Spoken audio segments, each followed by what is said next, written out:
রমজান মাস আসলে জুতার কথা মনে পড়ে, জুতা কিনতে হবে, জামা কিনতে হবে, এটা কিনে দিতে হবে, সেটা কিনে দিতে হবে। এটা কেমন রমাদান? এটাকে বলা হয়নি আপনি আমি বর্তমান সমাজে যে রমজান খুঁজতেছি এটা হাকিকতে রমজান না। আল্লাহ রাসূল রমজান দিয়ে গিয়েছেন শাবান মাসে, নিসফি শাবান যে বলেছেন আমার নবী, শাবান আমার মাস। ওই মাসেই সাহাবায়ে রাসূলের সমস্ত কেনাকাটা যত কাজকর্ম আছে সব গুছিয়ে ফেলতেন। রমজানটা বরাদ্দ রাখতেন শুধু একজনকে রাজি করতে, তিনি কে? আওয়াজ দিয়ে বলেন তিনি কে? হুজুর রোজাটা কিভাবে পার করব, এই 24 ঘন্টাটা কিভাবে পালন করব? হুজুর কোন আমলটা করলে রোজাটা আমার ঠিকঠাক মতো পালন হবে, আল্লাহ আমার উপর রাজি হবেন? কারণ আল্লাহ যেহেতু বলছেন সোমলি ওয়ান আজিজি বিহি, রোজাটা আমার, এটার প্রতিদান আমি আল্লাহ নিজে দিব। আপনি যখন সারাদিন রোজা রাখলেন, মনে রাখবেন রোজাতে যেহেতু আছেন তার মানে ইবাদতে আছেন আপনি সারাদিন। সুবহানাল্লাহ বলেন না? আপনি 5 ওয়াক্ত নামাজ পড়বেন, ফজর জোহর আসর মাগরিব এশা, আপনি যতক্ষণ নামাজে থাকবেন ততক্ষণ ইবাদতে আছেন।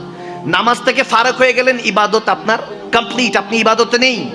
কিন্তু রোজা এমন একটা ইবাদত যে আপনি সারাদিন যখন সেহরি থেকে নিয়ত করে মাগরিব ইফতার পর্যন্ত আপনি ওয়েট করছেন, আপনি ইবাদতে আছেন। সুবহানাল্লাহ বলবেন না?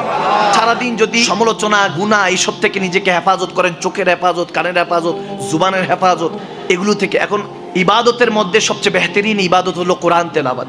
1 ঘন্টা যদি কোরআন তেলাওয়াত করেন, এবার 1 পারা হোক, 20 পৃষ্ঠা হোক, 15 পৃষ্ঠা হোক, 10 পৃষ্ঠা, 1 পৃষ্ঠা কিংবা 1 লাইনও হোক, আল্লাহর সাথে যদি কথা বলেন বরকতটা দিবে কে?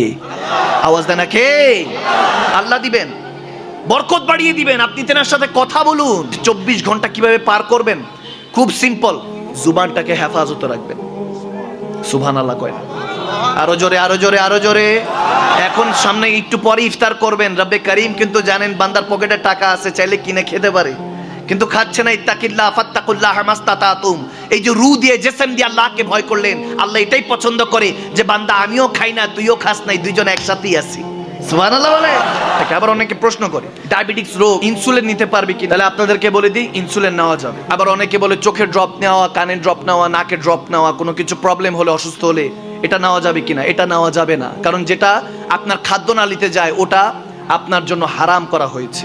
উল্টায় যদি বমি আসে, গাল ভর্তি বমি আসে, রোজা ভেঙে যাবে। আপনি যদি আবার সারাদিন আপনার কথা বলছেন, মুখের মধ্যে আপনার থুতু জমছে, আপনি যদি 1 গাদা করে গিলেন তাহলে রোজা ভেঙে যাবে। আপনার যেটা আসছে থুতু, ওটা সাথে সাথে গিলে ফেলতে হবে। আবার অনেকে কফ থাকে, কফ জনিত ইয়া থাকে, যদি কফ থাকে কফ গিলে ফেললে রোজা ভেঙে যাবে, আপনাকে কফটা ফেলে দিতে হবে। একটা মাসালা শিখলে আল্লাহ 70 গুণ সওয়াব বাড়িয়ে দেয়। সুবহানাল্লাহ বলে। আপনি এখন হয়তোবা ঈদের শপিং করার চিন্তা করছেন, কয়দিন গেলেই তো 15 দিন পার হওয়ার সাথে শপিং নিয়ে ব্যস্ত।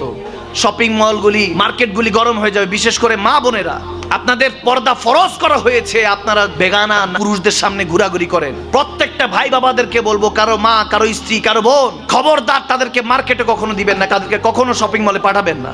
বলবেন যে তোমাদের যা লাগে আমরা এনে দিব।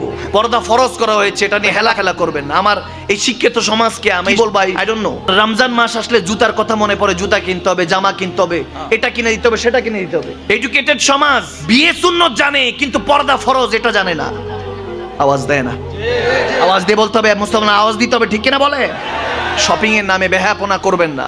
আমার নবী সাহাবায়ে কেরামরা এই রমাদান মাহিনার আসার আগে শাবান মাসে সমস্ত কিছু করে ফেলতেন, সমস্ত কাজ গুছিয়ে ফেলতেন। রমজান শুধু আল্লাহ আল্লাহ করতেন, আল্লাহ রাসূলের জিকির করতেন, কোরআনে পাকে তেলাওয়াত করতেন। এখন আমাদের রমাদান হয়ে গেছে ফেস্টিভ্যাল। এটা কেমন রমাদান? এটাকে বলা হয়নি আপনি আমি বর্তমান সমাজে যে রমজান খুঁজতেছি এটা হাকিকতে রমজান না। আল্লাহ রাসূল রমজান দিয়ে গিয়েছেন শাবান মাসে, নিসফি শাবান যে বলেছেন আমার নবী, শাবান আমার মাস। ওই মাসেই সাহাবায়ে রাসূলের সমস্ত কেনাকাটা যত কাজকর্ম আছে সব গুছিয়ে ফেলতেন।